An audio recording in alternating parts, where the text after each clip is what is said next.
नागपूर जिल्ह्यातील रामटेक पोलिसांनी एका हॉटेलमध्ये चालणाऱ्या वेश्या व्यवसाय रॅकेटचा पर्दाफाश केलाय।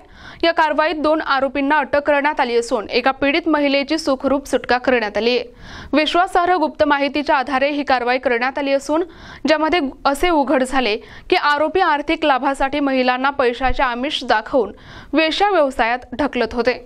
रामटेक येथील किड्स कॉलेज रोडवरील hotel king lodging and boarding मध्ये आरोपी लोकेश रामदास डहाळे हा वॉर्ड रामटेक या ठिकाणी वेश्या व्यवसाय करत होता।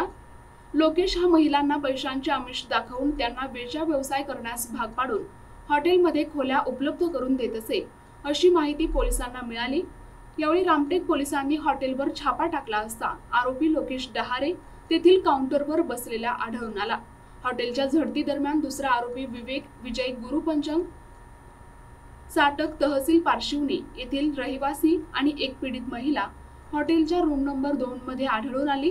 विवेकच्या चौकशीत त्याने सांगितले की लोकेशने त्याच्याकडून पैसे घेऊन महिला आणि खोली त्याला दिली होती। विशेष म्हणजे आरोपी विवेकचे नाव हॉटेल रजिस्टर मध्ये नोंदवलेले आढळले नाही।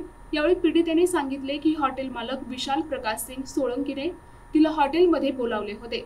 पोलीस तपासात स्पष्ट झाले की तीनही आरोपी मिळून आर्थिक फायद्यासाठी महिलांना वेश्या व्यवसाय करण्यास प्रवृत्त करत होते।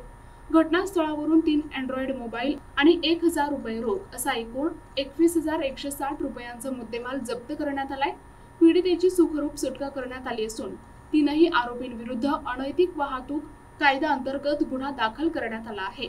आरोपी लोकेश डहाळे आणि विवेक गुरुपंचंग यांना पोलिसांनी अटक केली आहे, तर हॉटेल मालक विशाल सोळंकी विरुद्ध गुन्हा दाखल करण्यात आला आहे। रामटेक पोलीस या प्रकरणाचा सखोल तपास करत आहेत। प्रतिनिधी अजय मेहरकुळे, NTV न्यूज मराठी, रामटेक, नागपूर।